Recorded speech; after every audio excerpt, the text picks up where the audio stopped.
Hey guys, today we're talking about badass women in history for Black History Month. And today we're talking about Ida B. Wells. I also want to mention that in addition to doing these videos, I put in the description links to the Black Lives Matter donation page because a lot of themes in these stories are relevant today. And we really need to acknowledge, what's going on. Okay, so let's get into it.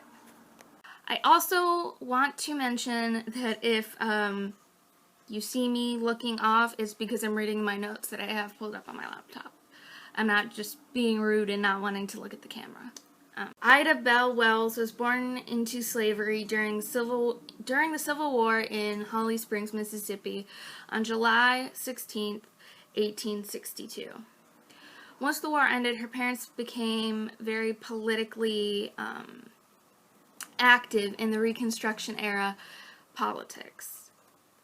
Her mother had instilled in her the importance of education, and she enrolled into Russ College when she started a dispute with the university president. In 1878, she went to visit her grandmother. During this visit, her grandmother informed her that a yellow fever pandemic had hit her hometown. Now, this disease definitely affected her family because it killed both of her parents and her infant brother. And she was raised to love the rest of her siblings and had taken a job as a teacher to keep her family together.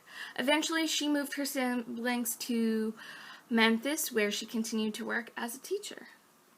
She filed a lawsuit against a Memphis train car company in 1884 for unfair treatment. Despite having a ticket, she had been thrown off a first-class train. She won the case at a local level, but later the ruling was overturned in federal court. She eventually turned her attention to white mob violence after the lynching of some of her friends. She became very skeptical about the reasons these men were being lynched and set out to find the truth.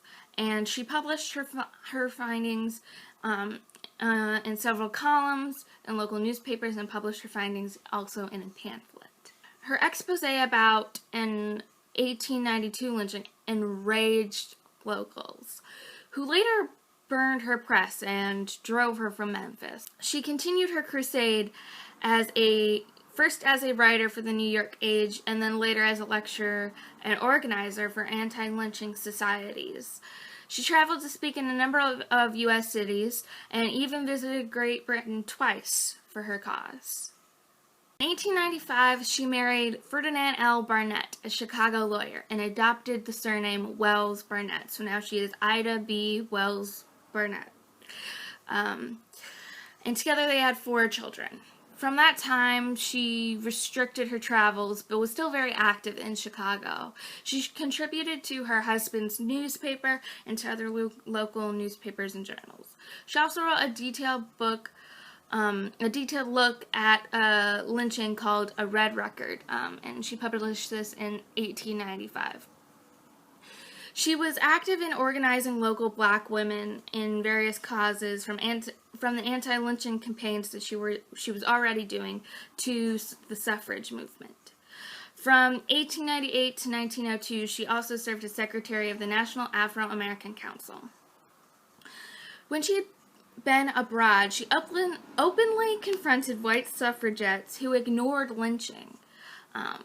And because of this, she was often ostracized and ridiculed from women's suffrage organizations in the United States. She was a founder of the National Association of Colored Women's Club, which was created to address issues that deal with civil rights and women's suffrage. Also, although she was not mentioned as an official founder, she was at the founding in Niagara Falls for the founding of the National Association for Advancement of Colored People, or the NAACP. She also founded and became the first president of the Negro Fellowship League in 1910. Later in her career, she had focused on urban reform and in Chicago. She died on March 25th, 1931. Like on my video with Josephine Baker, I'm sure there are definitely things I missed when researching this video. So tell me down below if you wish I had delved into another topic more, or if I missed some details, if you would like to tell me about. Please like, comment, and subscribe, and let me know what badass woman, or women in history you want me to talk about next. And happy Black History Month. Let me know what you guys like to do during Black History Month.